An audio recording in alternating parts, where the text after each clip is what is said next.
Assalamualaikum warahmatullahi wabarakatuh. Good morning. We are from Group 3, non-regular class. The purpose and objective of this discussion is to discuss public issue regarding the inconsistency of government policy in handling COVID-19. Before starting this discussion, allow me to introduce myself. I am Evan Lutfi Daniswara as the moderator, and my friends are named Resta Anggreni Saputri. Next, Denti Maritasari. Next, Anissa Jessica Venilan. And the last, Digi Pangestu Amaran. Okay, about this time it will be started by a narrative about the beginning of COVID-19. Okay, Resta, will narrate a little about the development of COVID-19 in Indonesia. In December 2019, the world citizens were thrilled by the emergence of a new virus variant, namely coronavirus disease 19. The starting point for this spread was from Wuhan City, Hubei province, China. This virus then moved quickly and develops into a global pandemic that infects people in almost all countries in the world since March 11, 2020. WHO has determined that the world has entered the state of a global emergency regarding COVID-19. Various efforts to stop the spread of COVID-19 have been carried out by many countries, one of which is quarantine policy lockdown, namely limiting or stopping all public activity both domestically, especially in areas with red or dangerous zone status. In anticipation of the immigrant who will enter the country, the statement of government official and the policy tend to be guesswork. Difficult to digest logically and inconsistently, the inconsistently problem reflects the government's indecision and unstable attitude in anticipating and managing public information and communication quickly and precisely during the pandemic crisis. Okay, I will explain about the theory we use in researching the public issue that we bring. Consistency theory view humans as active processors who try to understand phenomena, events that they feel, think or do. This Ministry of Transportation has issued the Minister of Transportation Regulation Permenhub number 18 of 2020 concerning transportation control in the context of preventing the spread of COVID-19. Since the government has encouraged people to work from home, study and worship at home, and reduce non-urgent activities outside the home to prevent the spread of COVID-19. The outbreak of the COVID-19 outbreak has had a tremendous negative impact on the economy, which is not only happening in Indonesia. Okay, well, that's all. Maybe Jessica can add something. There are several urgencies that can be identified from the need for effective public communication management during the COVID-19 crisis. First, chaotic public communications in the middle of a crisis. These situations create chaos in public information regarding the crisis situations, which will not only erode and even lose public confidence in the credibility of the government, but will also create confusion in the community. Second, the failure of the public to capture accurate information. The government failure to manage effective public communications has resulted in the public losing the ability to understand issues accurately and reliably, especially to help them respond appropriately to the outbreak.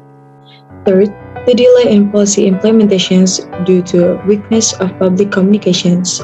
Public communications is the key in the crisis policy process to ensure that policy messages are quickly and accurately captured by various relevant parties, both internally and externally. Fourth, There is no single channel for public informations. At the beginning of the COVID-19 crisis, what developed were multiple sources of informations, both based on regional and national informations as well as between institutions.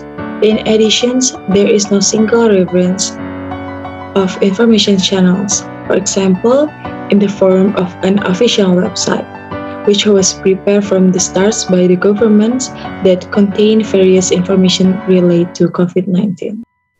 There are four kinds of theories which as a whole can contribute to the practice of state administrations, namely explanative descriptive theory, normative theory, assumptive theory, and instrumental theory. Next, we will discuss explanatory and normative descriptive theories, which will be explained by Denti. In theory, explanative descriptive definition abstract explanation of the reality of state administration in the form of concept, proposition, or laws.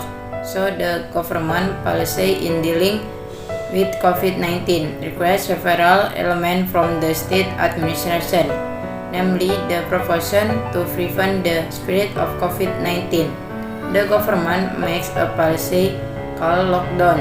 This lockdown is very helpful for the community to avoid the disease COVID-19. Normative theorism to explain the future administrative situation prospectively. Normative theory can also be developed by formulating more specific normative criteria such as efficiency, effectiveness, responsiveness, accountability, democracy, and so on. Normative theory provides recommendations in which direction reality must be developed or needs to be changed by offering certain normative criteria.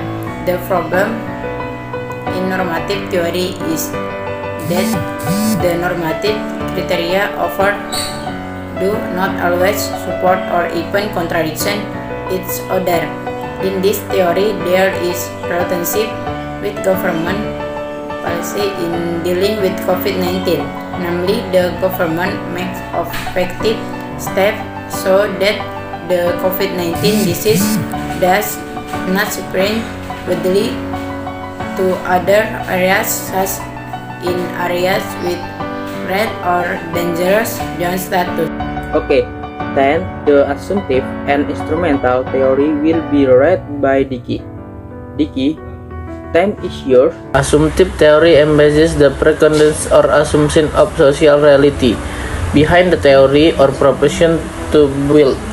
Each of these assumptions has implication in the development of theories of management or leadership in organization.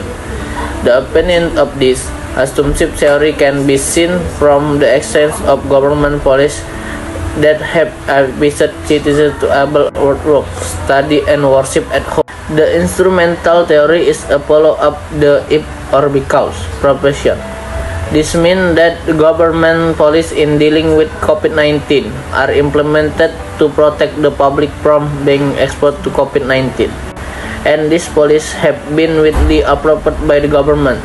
The excess of COVID-19, which has a lot negative impact, is this economic factor because many style, malls, tourist extreme or other crowd places are temporarily closed so that the COVID-19 virus does not at the country of Indonesia. But its negative impact is not handled quickly by the government.